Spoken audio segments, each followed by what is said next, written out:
and welcome back to Desert DIY. If you are new here, my name is Cory. Today I'm going to be showing you how I'm going to be upcycling a piece of furniture that no longer serves its purpose. I'm going to be giving it a new purpose into something that is very functional in my own home, and I'm going to be using the parts of this piece to create useful pieces for other people's homes. Here we go! Here is the piece before I started any work. If you have been watching my channel for a while, you might have already seen this piece, at least the first half of its renovation and upcycle. But I wanted to just go back over what I did in case maybe you missed that video, you might be new, or if you just forgot what I had done to this piece already. I know a lot of you are very excited to see this cabinet get repurposed into an entryway sort of hall tree organizer piece, and that is what I'm going to finally show you in today's video. The condition we started out with was not horrible. There were some broken parts, and I had actually wanted to make this into a dining room hutch or like a quilt storage open door sort of thing. But I ended up having to switch gears because the pieces of wood that I was going to be repurposing to make the shelves, I only had 2 of them, and they would have been too far spaced out for this to be a hutch or blanket storage.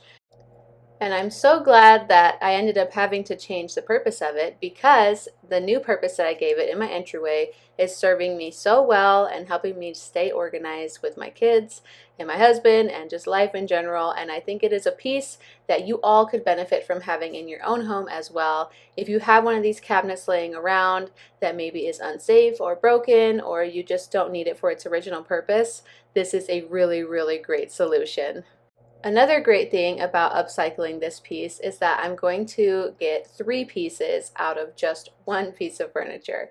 So these glass doors that were on here before, I'm going to be turning those into fun whiteboards with really neat details on them that I think will be decorative as well as really functional and something that everybody could use in their own home, and you can do it in so many different styles.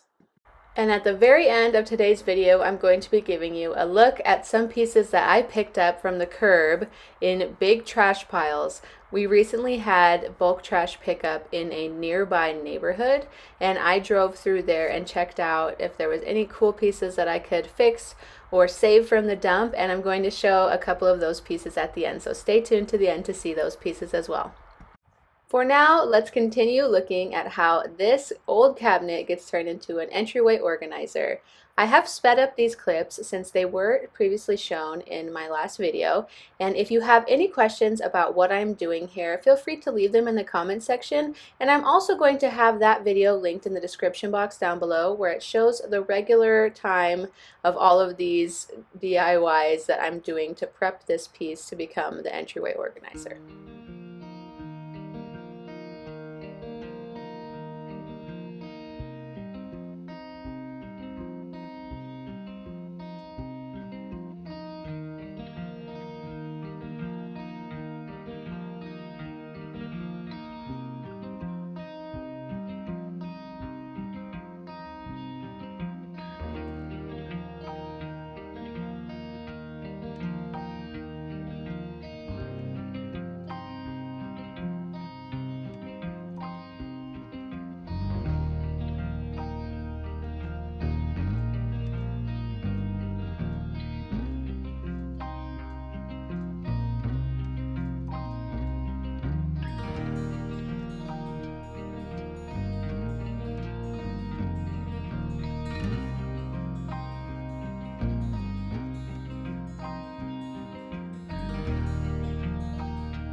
And if you don't remember, that is where I left you off in my last video. I lost all my motivation for finishing this piece, but now I'm going to show you how I finally got it done.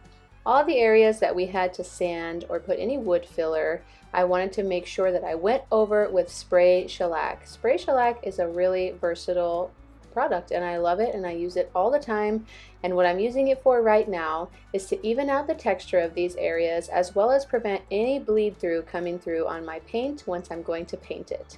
The color that I'm going with is going to be a very light color, a bit of an off-white or antique white, and so I want to make sure that none of that wood stain is going to come through that light colored paint. I'm also going to use some caulking to fill in an area that was a little bit janky when we cut it. The saw that we were using at the time, the blade was very dull, and we changed out the blade to make sure that the next cut was going to be nice and perfect, but this cut ended up having a little piece bitten out of it, and so I just used some caulking to make sure that you couldn't see that in my final product. Here's the color I'm using. It is Dixie Belle's Buttercream. This color is such a beautiful, soft, antique white. It has a little bit of yellow tone to it, which I wanted for this piece. And please excuse my paint drips here. I had a little bit of paint that dripped from the top of my gun since I kept tipping it upside down. I get a lot of questions about my paint sprayer. I'm using the HVLP. It is a pneumatic or air-powered paint gun that you can buy very cheap from Harbor Freight. It is normally between $10 to $20. When it goes on sale, you can get it for around $10. And the normal price is about $20 or $19.99, and I don't think you can buy it online. I have found some that are on Amazon, but they are highly marked up in price, so it's not worth it anymore. If you have a Harbor Freight in your area, I would recommend going in the store to purchase this. Another thing that you need to know about this gun, since it is pneumatic or air-powered, is that you will need a compressor to run it. Small compressors under 20 gallons will probably not cut it for this. You're going to be spraying constantly, so you're releasing air out of that compressor constantly, so it won't keep up unless it is 20 gallons or more. That is the more expensive part of this spray gun. Compressors can run from $100 all the way up to several $100s. For the drawers, I decided to hand paint them so that way I didn't have to tape them off.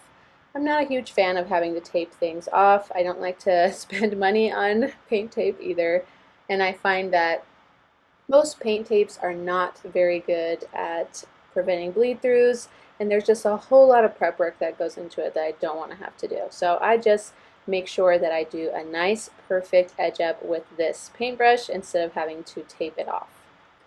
Now it's time to stand that piece up. My husband stood it up for me. I am 4.5 months pregnant now at the time of doing this video, and I also did a lot of this video in my slippers. I have had terrible morning sickness that I fear is going to last throughout the entire pregnancy. It has gotten a little better. I do have a bit of energy now compared to before, but there are still days where I feel awful. And so I decided I'm going to do this job in my slippers, and it worked out. Didn't get anything on my slippers magically. But it was nice to be comfortable and cozy while doing this work. And another great thing about the paint I'm using is that the Dixie Belle's chalk paint has no VOC, so it is safe for me to use while I'm pregnant. Please excuse my husband's camera angles making me a little dizzy there. He is learning to be a cameraman as well as a DIYer, and it is really hard to learn this stuff. It just takes experience, so I don't mind the little dizzy spot in the video because I really appreciated his help. Now I'm going to distress the piece. Distressing is something so funny on YouTube or in the DIY community at all because some people love it and some people hate it. So comment down below if you love distressing or if you hate distressing or if you're kind of in between. I am kind of in between. There are pieces I think look great with it, and there are pieces I think should not be distressed. So I think it really just depends on the piece and the style you're going for. So I did a light distressing, and now I'm putting on my clear coat. Spraying clear coat goes so fast. I love spraying clear coat instead of brushing it on. It also prevents there being any brush strokes or imperfections in your final clear coat finish. I just adore how how it goes so fast and looks so great. And clear coat also sprays really quickly through your gun, so that is something to keep in mind. You can see all of the particles in the air that are from the clear coat.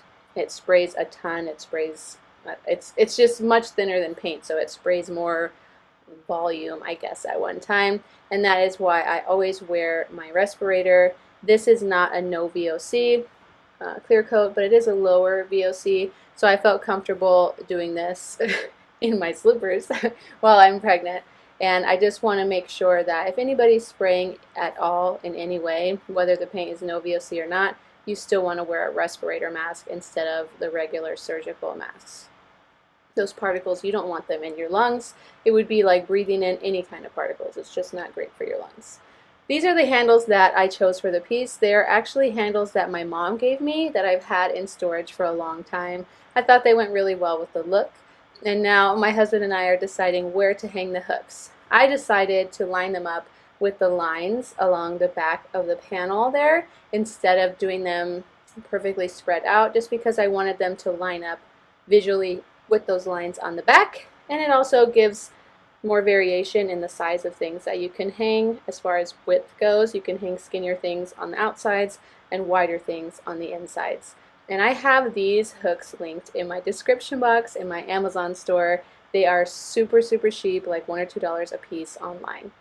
And these little square storage boxes down here are from Walmart. They're between $3 and $4.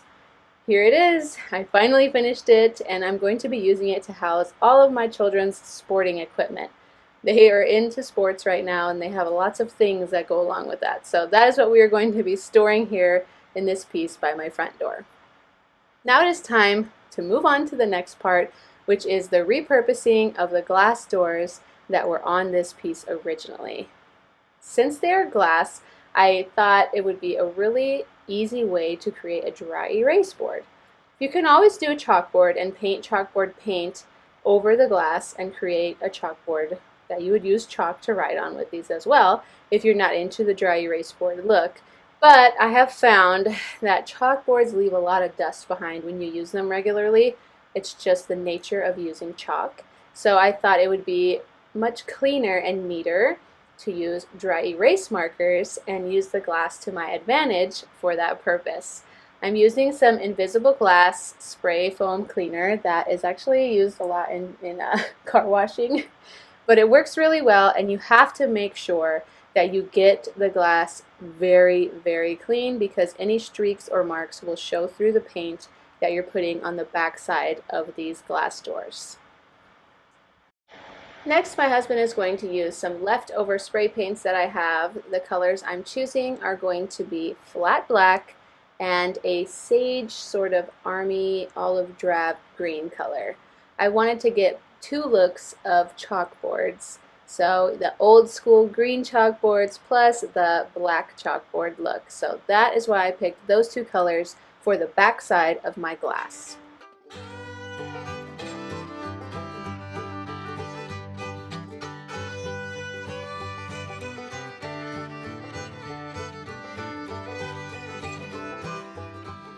For the front side, I'm going to be using Dixie Belle's color Sandbar. I'm painting inside, and I do not have to use a respirator when hand painting with this no VOC paint, which is something I really appreciate. I do 2 coats of this color, and then I'm going to go over it with a sealer that is called Dixie Belle's Big Mama's Butter.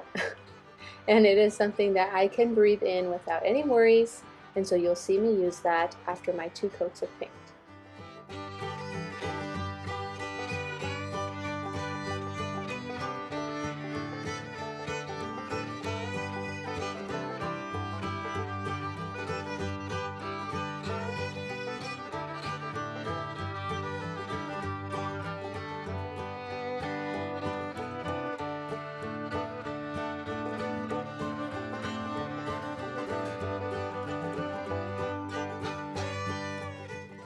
You may have been wondering why I didn't tape off the glass before I started painting, and this is why. It is so easy to remove paint off of glass using just a simple flat razor blade.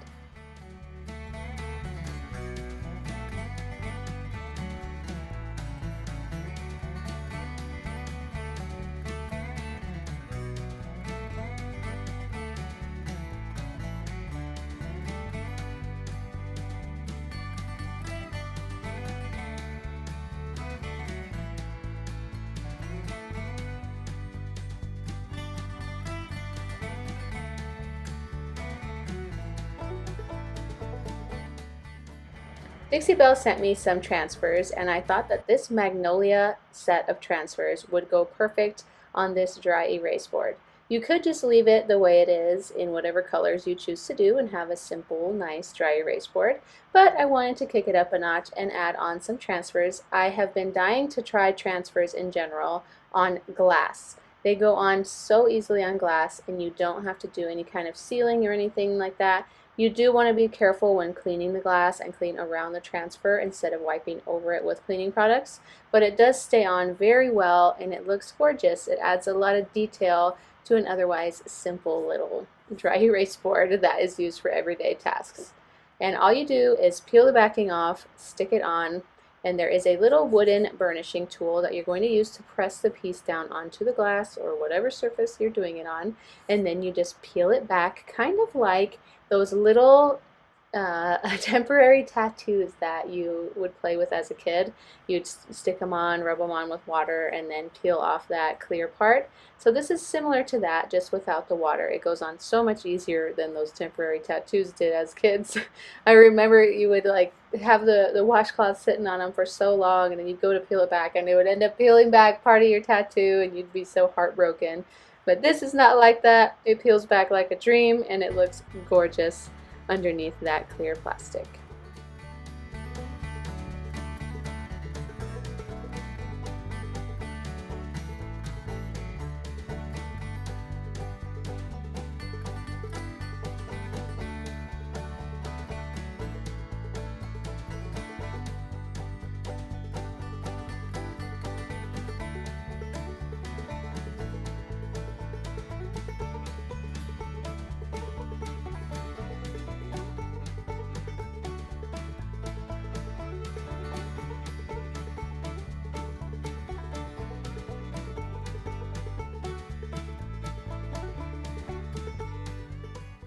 Something else I think is really neat about this product is that you can layer the transfers over top of one another. So that's what I'm doing here. You'll see me layering some magnolia flowers over top of stems as well as leaves. And my husband even joins in. I didn't ask him for help on this part, but he thought it looked really fun and he wanted to try it out himself. Again, it's kind of like going back to your childhood and doing simple crafts like with stickers and those temporary tattoos. It's just something so fun for every age. I'm sure if my kids were in the room when I was doing this, that they would have definitely tried to get in there and do it too.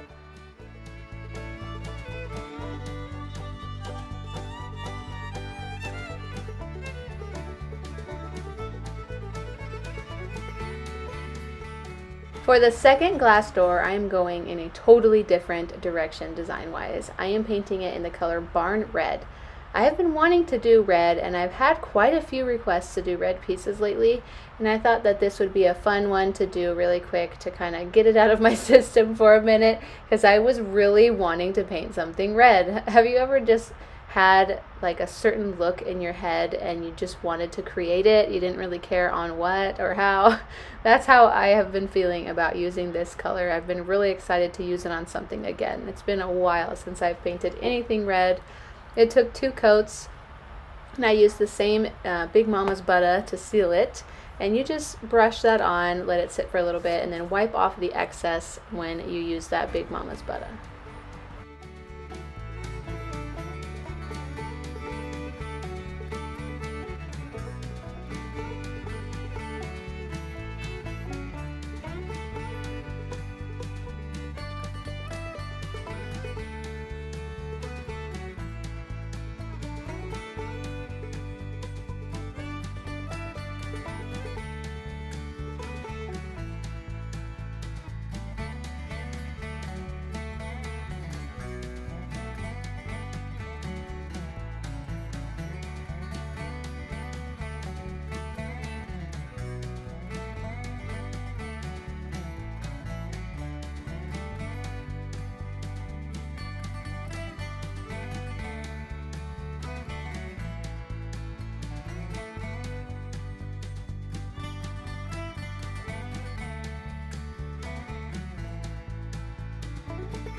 Since this piece was red and black, you could go in kind of a few different directions with it. You could go like vintage, strawberries, or I don't know.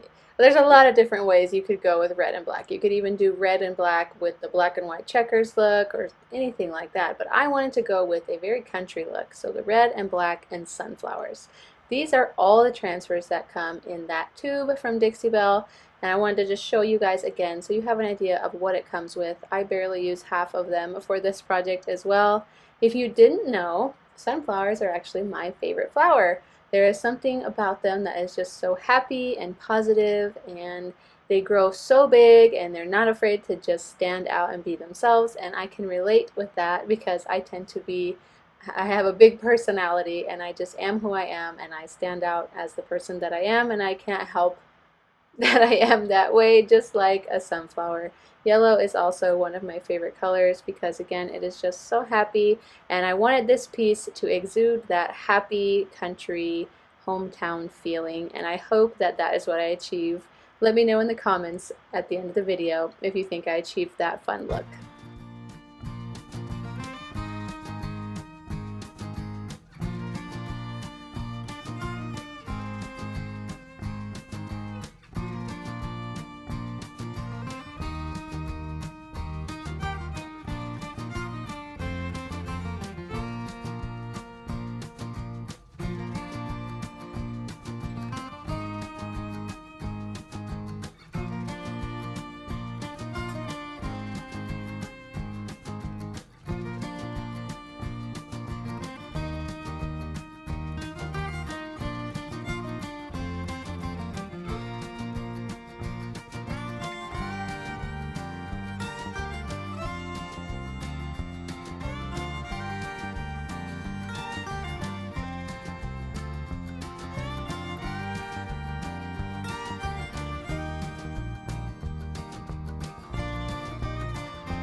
These two dry erase boards were so quick and easy to do, and now it's time to show you how effective they are at being dry erase markers. I'm just using a napkin to erase it, and then on this side, since it is black, I don't know of any white dry erase markers, so I'm just using a chalk pen. It's kind of a greasy texture so it doesn't leave dust behind, and you can also wipe it off using a little paper towel, and it does work with a wet paper towel as well. And my son was there to help me say all the letters as I was writing them. Here they are. I apologize for the messy background. I have a lot of boxes in my sunroom right now, which is where I was filming this, but they turned out great. Now, as promised, I am going to show you a sneak peek of those pieces that I picked up in the trash piles on the side of the road. Here is a rolling bench. And then I also have this pair of chairs that were in excellent condition. What do you guys think that I should do with these pieces? I'm a little bit torn, and I'd love to hear what you have to say. Thank you so much for watching. If you liked what you saw today, don't forget to hit subscribe right here. And if you want to see more videos like this one, then click this link right here.